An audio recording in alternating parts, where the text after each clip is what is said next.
engagement is crucial. Building that relationship with the farmer, whether you're a completely new face to that farmer, it's getting that farmer's advisor, maybe from whether it be private consultant or Teagasc, getting that person in onto the farm with that EIP advisor, with that agricultural scientist, whoever it may be, like, you know, the backup and support the farmers, that was always crucial to us. Hello, I'm Cathal Summers. And I'm Dermot Lynn. Your Teagasc Sustainability Advisors, and you're welcome to the Teagasc Environment Edge podcast number 68, bringing you the latest information, science, opinion to prove farm sustainability. With water quality high on the agenda again, what actions have Wexford County Council taken to work with the local community to make improvements in the catchment of the tourist village of Duncannon? Eoin Kinsella, agricultural scientist with Wexford County Council and project manager with the Duncannon European Innovation Partnership, joins us to discuss. Eoin, you're welcome to the show. Why was the Duncannon selected as an EIP? I suppose Duncannon was, an area that was very popular in terms of tourism. It forms part of the Hook Peninsula. So Duncannon Beach was a blue flag status beach from 1988, but unfortunately back in 2007 it lost its blue flag status, and that's kind of where this whole story began.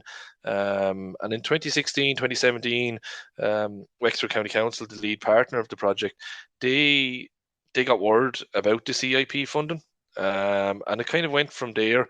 Dr. Mairead Shore, she was behind the project, and she led the project plan right through up until the implementation of the startup of the project. But like, I suppose we have to remember Duncannon Beach is part of the River Nore and River Barrow SAC. It keeps its designated bathing water status, but it also has that shellfish water status. It was always an important area, kind of in terms of fishing, in terms of swimming and bathing, that type of thing. But I guess there was no simple fix in Duncannon. There was a number of pressures coming from different areas, and when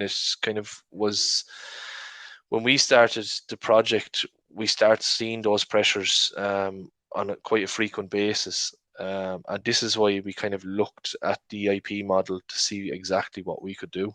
And when you lose your blue status, are you still allowed to swim in the area? Yeah, no, it's not a case that there is no swimming.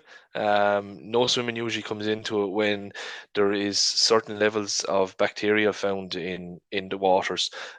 So even though the blue flag status is gone, the bathing water status is still there. People can swim. Wexford County Council monitor that during the bathing water season. So it usually starts the end of May, goes right through till the mid-September. So we sample on a weekly basis, usually at the start of the week. We have our results then by Wednesday, Thursday, and we can let people know then through our local signage program or through beaches.ie. So there's no problem. Like, you know, Wexford is renowned for blue flag status. It has a good few beaches. It has a good few green flag status areas then as well. So there's no problem with swimming in Duncannon. Like, you know, once the water quality is of a certain standard. What was the main pressure then found in the area? So there was 4 main pressures in the area. Unfortunately, Duncannon and the 2 more local villages, then Ballyhack and Arthurstown, there was no wastewater treatment facility there. So you look at, a lot of people know that kind of the 1,300 wheelie bins a day, that's what was actually entering the estuary. That was one of the pressures. The other pressure then was what was coming upstream. So we know the River Barrow and the River Nore, they go a long way right through the south of Ireland. So that was another pressure, and we kind of picked up those levels of bacteria coming down through our bathing water season. So we actually sample up near Arthurstown. The third pressure then was the surface water pipes coming from Duncannon village itself, and not just Duncannon, but Ballyhack and Arthurstown. There might have been a number of misconnections maybe in the past, and we actually have approximately 10, I think it's 11 monitoring points or discharge surface water pipes coming onto Duncannon Beach. And then the fourth one that's really linked with the EIP is the two coastal streams that flow onto the beach, which one of them is the Corkmore, and the other one is a very small stream. It's known as the small stream locally, and it's about 1 kilometre long.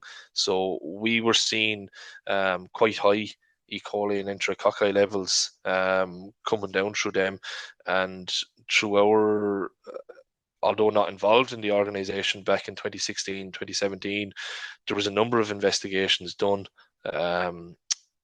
by Wexford County Council's Environment Section, and that really looked at both the septic tank side of things and the ag side. So that was kind of where the main pressures were coming from, and this is kind of where the whole EIP started up, the whole project plan got going, and it says, look, this is not a simple fix. We have to look at condition as well as management.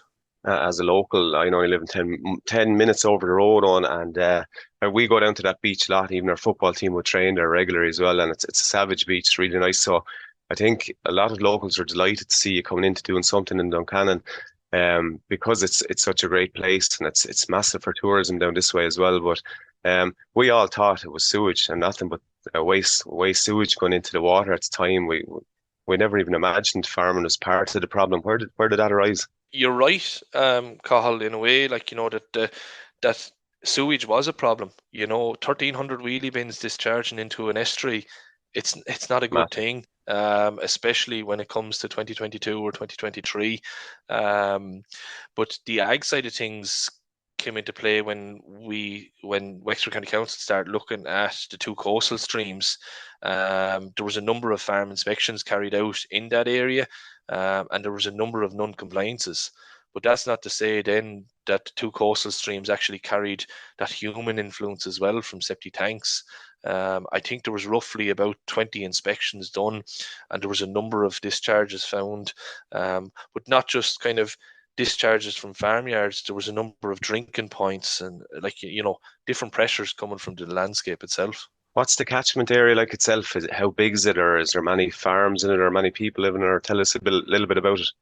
Yeah, no, the catchment is it's just over 1,300 hectares, so it's about 3,000 acres in size. It's predominantly free draining soils. We do deal with pockets of kind of them poor draining soils down near the rivers itself. The catchment is a very mixed enterprise. It's given a free drain, and it carries some of probably the best soils around the Hook Peninsula. So we have about 5 or 6 dairy farmers in the catchment. We've about 20, I suppose, beef or mixed enterprise, and then the rest of them are tillage. But a lot of mixed farms down there carrying a number of crops, maybe predominantly a calf to beef finishing system then as well. I think we've only 1 or 2 suckler herds left in the catchment, but we worked with about 35 farmers to date in the catchment out of about 41 in total. So the average farm size would have been around 100 acres. And then on the watercourse side of things, through that kind of 3,000 acres, there's about 16 kilometres of watercourse. The Corkmore taking up the majority of about 15 and a half kilometres. What status it was when you went down there? Was the river down there, or was it moderate? Or it was kind of, I suppose, the case of the status at the time. It was at a moderate status. We were shown kind of slightly polluted areas then as well, and that's kind of where our water monitoring program came into play. We took on a company called Aquins Limited to look into the Q value assessments back in 16 and 17, and a lot of the sites kind of grading roughly at Q3 or a Q3 to 4. Well, I suppose, as you know, myself and Cathal work on the ASA programme, so we work collaboratively with industry and Law Pro, bringing everybody along with us on the journey of improving water quality. But what approach did your project take to improve water quality through the EIP? I suppose for Wexford County Council, it was a whole new approach. for a local authority. It wasn't just inspections. It was a very general approach in terms of what we needed, how many people did we need on the ground, and I guess through the planning side of things, or during the project plan or the drafting of the project plan, we looked at the implementation of an operational group. Today we hold 17 people on an operational group. They come from our local Teagasc advisory out in Johnstown Castle. We have Teagasc Research then as well out in Johnstown Castle on board. And then we have Jeff Barry, agricultural consultant. He's the local ag consultant in the area, holding approximately 2/3 of the farmers in the catchment as clients. We also have Tirlawn. We have a local farmer or an IFA rep then as well, James E. Wallace. And then we have Board B on board as well. So all in all, there's about 17 people involved in the operational side of things. The approach for the project was always to have a full-time project manager, that's myself, kind of, that will liaise with the farmers, that will work full-time on the project, to get measures done, to get applications in, just a general running of the project. The approach kind of that our EAP took was based on the concept of maybe the burn program, and we looked at kind of surveying the farm with the farmer, looking at the farmyard itself in relation to condition and management, and then we gave that farmer a score. So that was based on a traffic light system. After that, then there was a number of PPZ surveys, pollution potential zone surveys, given to the farmer.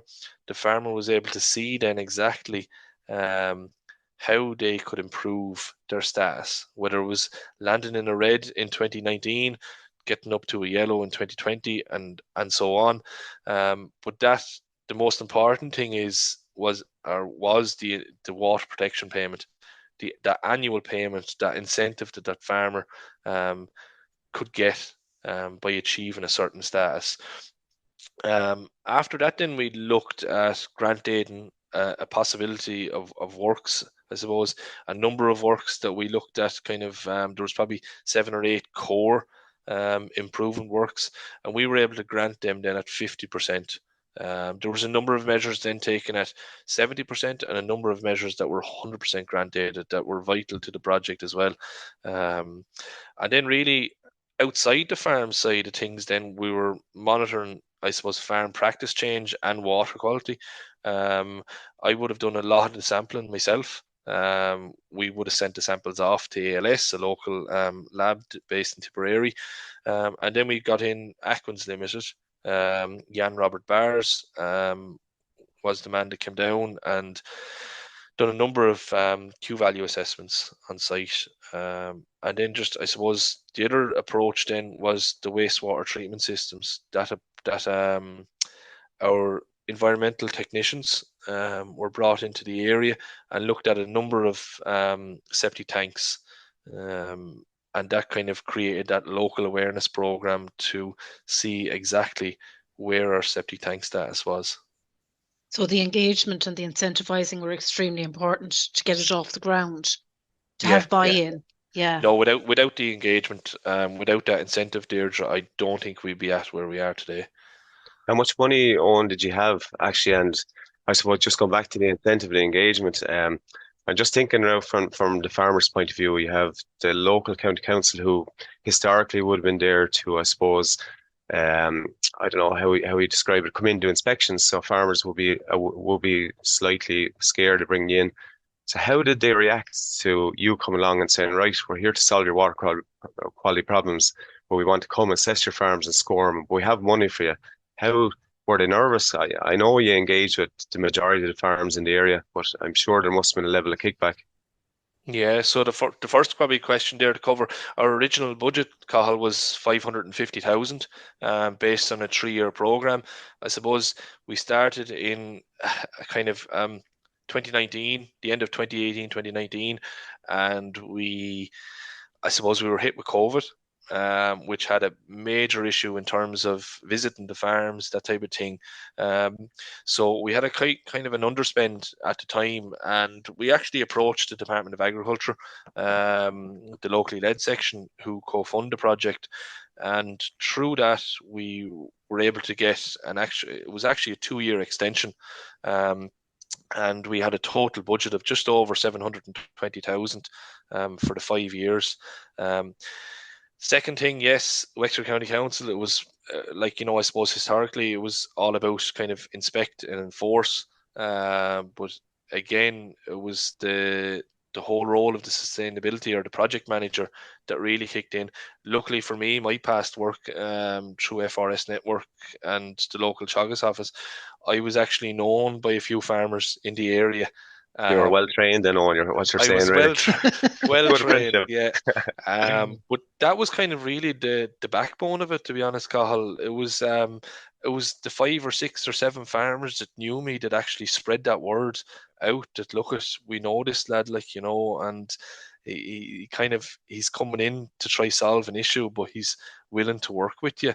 And even during the launch in 2019, in January 2019, it was very positive, kind of coming from the farming side and the wider community.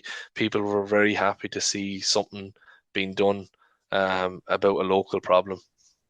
They trusted you, and I suppose, you'd built up a relationship with them over a couple of years, and the trust was there, and that Yeah. followed through. Once the pressures were identified, what works were carried out by the farmers or the community in the area? Yeah, so I suppose just to cover on the wastewater treatment systems, we've kind of dealt with about 120 septic tank inspections, and that will be under the National Inspection Plan. We did find roughly a 50% failure rate on that. Our technicians continue to carry out the inspections. We're hopeful to maybe finalise all houses in the next 4 to 5 years. But that grant aid is available there now. It was in the past €5,000, but just over the weekend, we've been told from the 1st of January 2024 that grant will be €12,000. So that's a huge boost for anybody that's having issues with their wastewater treatment system. It's In badly terms of needed finance, isn't it, Owen, as well? It's it, very expensive to do those it work. is, yeah. Like Yeah. the average upgrade now on an entire new system will be floating between 10 and €12,000 anyway, and that really depends on the soil type you're in. Do you have to be in a specific area to get that grant, or is it anywhere across the county? It's open to anyone. It's very much open to anyone. The means testing is also been done away with. So I think kind of I suppose Minister O'Brien would have announced that there fairly recently, and that's nationally then, is it? Not just Wexford? It's a national thing, yeah. So just in terms of the works carried out kind of by farmers, there was never no fine line between what we talked about or what we discussed on the day. Some of the more kind of works that were carried out through the catchment were the fencing of water courses, but that was just a kind of a general, let's get away from drinking points. Let's try get as much buffer as we can, and then other things then that we would have installed. We've the entire catchment actually fenced to date. So there's about 16 kilometres of watercourse fenced, or some sort of a riparian grass margin. Some farmers did opt for a wider grass margin, not just a metre and a half. So we now know that the metre and a half is coming into for derogation farmers. But we looked, and farmers were willing on literally giving an extra bit of space for nature corridors, that type of thing, and that actually gave way to one of our other measures, which was the tree planting. So we were able to actually plant trees in behind that 2 or 3 metre buffer. We planted about 1.2, 1.3 kilometres of arable grass margins, and that was very much on a kind of the right measure in the right place. We had probably 4 or 5 different farmers that would have looked at arable grass margins, anything between 3 up to 6 metres. We now know just the new regulation with the SI it's a 3 metre arable grass margin, so they're kind of thankful that was installed, and they're still compliant. with the last few weeks, anyone driving past tillage fields now will see the job that those margins are doing as well, with the Yeah, overland yeah. flow and the water flow. Yeah. There is, and a lot of our farmers kind of they manage them in such a way that they might not they might not mulch them or cut them every year, and I think it's kind of vital that the more growth you have in those margins, that the better kind of sediment catching they will be doing. Um, there was other measures such as kind of moot getting water trucks away or getting feed points away from various different water courses. We looked at roadway improvements as well. We didn't go the bar route. We actually used the material or the surface that was there. A very simple, cheap, and cheerful option for the farmer. At the end of the day, one of our main objectives was to improve the water quality, but also to protect the farmer's income. We installed a number of sediment traps or sediment ponds as well in the catchment. There was also in-drain settlement ponds or weirs put in place. We we looked the very first kind of few months we looked at, and this was kind of picked up on the side or the application side of things, that there was a number of farmers that weren't soil sampling or that hadn't soil sampling in a number of years. So we actually granted soil samples at approximately 70%. But then any farmer without a nutrient management plan, we actually granted that at 100%. So now we're confident that every farmer has an in-date or an up-to-date soil sample as well as a nutrient management plan that they can work off. We planted a number of hedgerows in different areas around the catchment, and that was very much to do with overland flow. And we kind of worked with the PIP maps that the EPA recently produced in as well.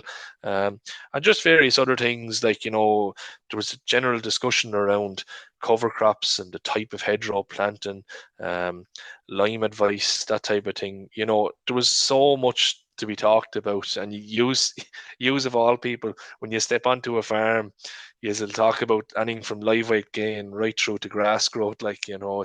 It's all those things that always kept popping up, kind of being on the farm on the day. I suppose the success of the EIP is linked to water quality and biodiversity. So, from the biodiversity point of view, with the hedges and the trees and the buffers, that's been a massive success. What's the water quality like now in Duncannon?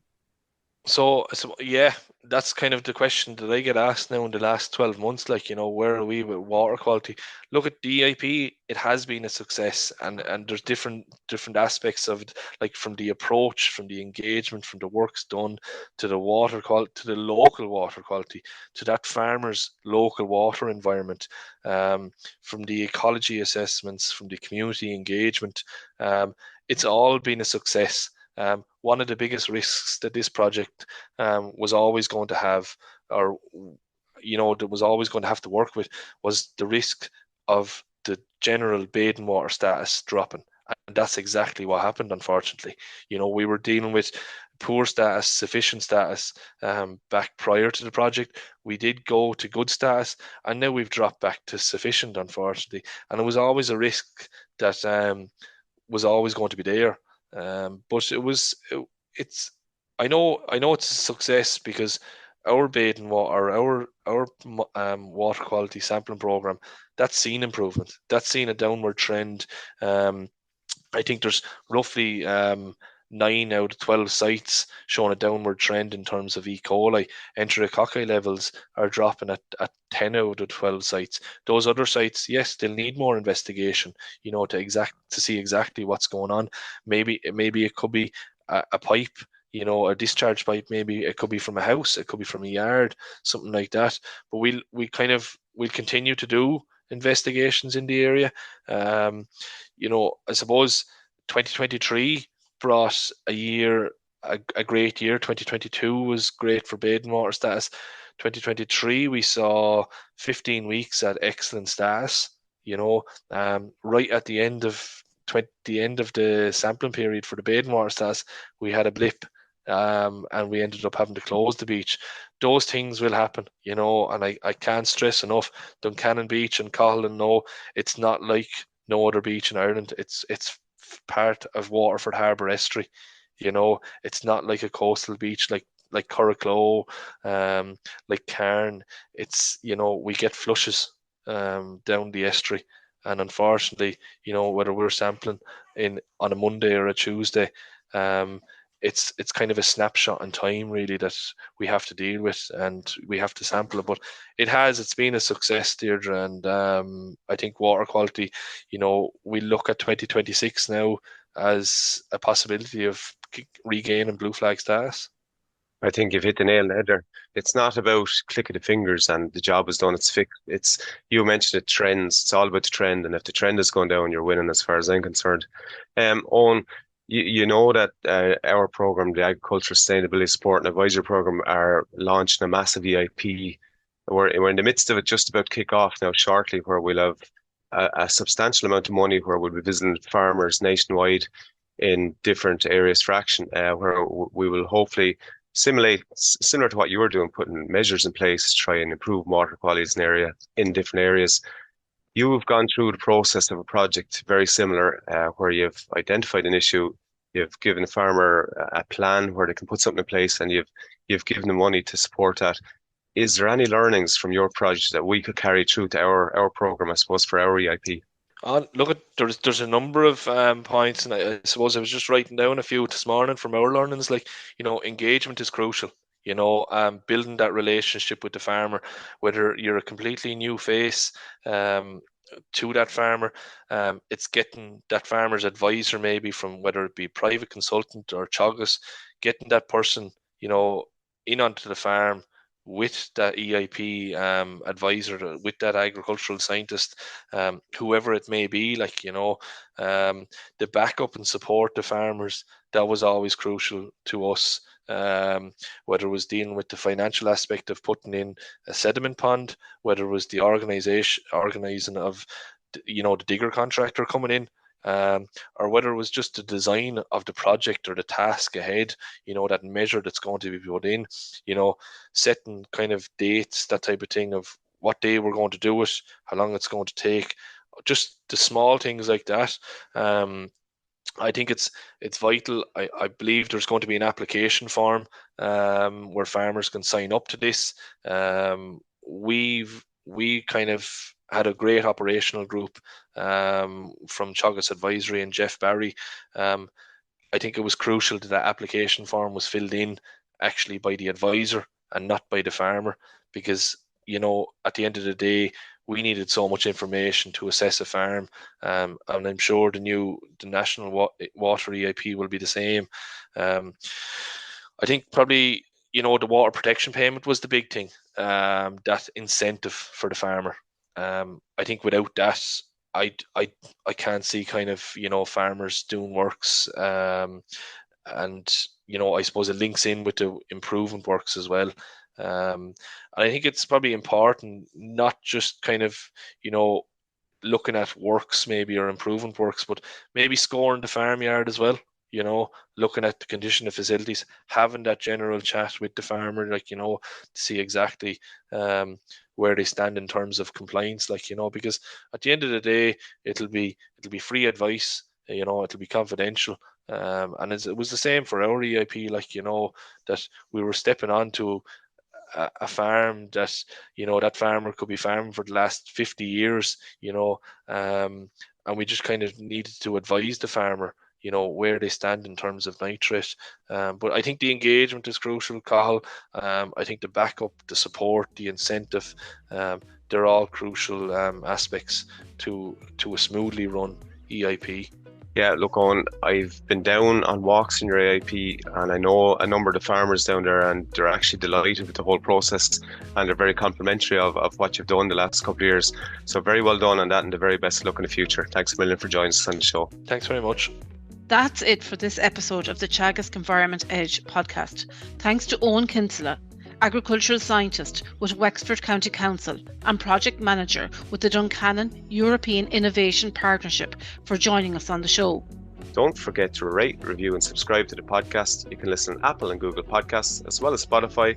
And for more information, go to the Teagasc website at teagasc.ie. I'm Cathal Summers. And I'm Deirdre Glenn. Join us next time for the Teagasc Environment Edge podcast, Signpost Farm Sustainability.